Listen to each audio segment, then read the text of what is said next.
Good morning, this is Pastor Pete Seiferth from Northminster Presbyterian Church in Tucson, Arizona. Happy Friday to you. I want to teach you a Latin phrase today. You didn't think you wanted to be in Latin class today, but this is the phrase, post tenebras lux. Post tenebras lux. I don't really know how to pronounce Latin, but that's the way I said it.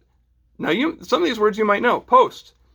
It's, if you're doing something post-game, you're doing something after the game, so it means after. And then tenebras, if you're familiar with a tenebrae service of darkness, then tenebras means darkness. And lux, if you've ever been to the Luxor, there's a beam of light that shines out of it. It means light, okay? And so the phrase together means after darkness, light. I learned this phrase last summer when we were visiting Geneva in Switzerland. And it's Geneva that's considered for Presbyterians or for those who are part of the Reformed theological tradition of which we are a part. We find our roots there because that's where John Calvin did a lot of his ministry and teaching. It's where he was expositing scripture and writing sermons, giving scriptures on two on a Sunday, and then a couple times during the week. He was prolific in his writing and his preaching.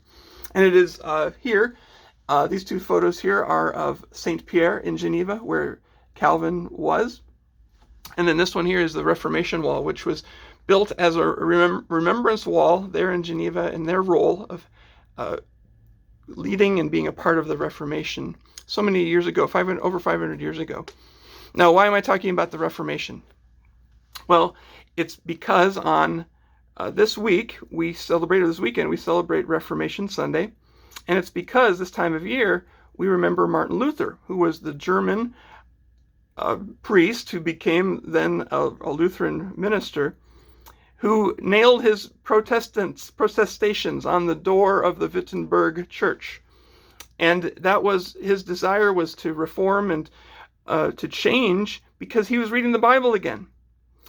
Post tenebras lux is a phrase that Calvin liked because it symbolized for him the sense of unlocking the scriptures and the doctrines of grace as if they were light that had been shut down in darkness for a long time. The Middle Ages had been a time of clericalism and locking up a lot of good biblical information in the Latin Mass.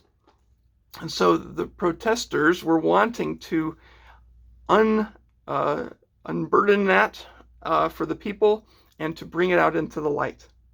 Psalm 36:9, a scripture I'd like to read for you, says, "For with you, Lord, is the fountain of life. In your light do we see light." Friends, we remember our heritage this weekend as Reformed Christians, those who are a part of a tradition of discovering the light of Jesus Christ and his gospel of grace and freedom, of forgiveness and truth, of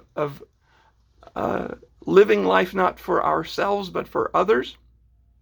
We live that heritage this weekend, and we celebrate this understanding that there is always darkness about us, and it is not the darkness that ever is victorious. So friends, post tenebras lux, after darkness there's light. May you know the light of Jesus Christ this week as we remember our heritage, as we celebrate the gospel of Jesus Christ and what it means for those who are coming into more awareness of belief, of faith, and may you be a part of sharing this faith with someone who's not so familiar with it, and to do so in a loving and joyful way, because light is amazing. God bless you.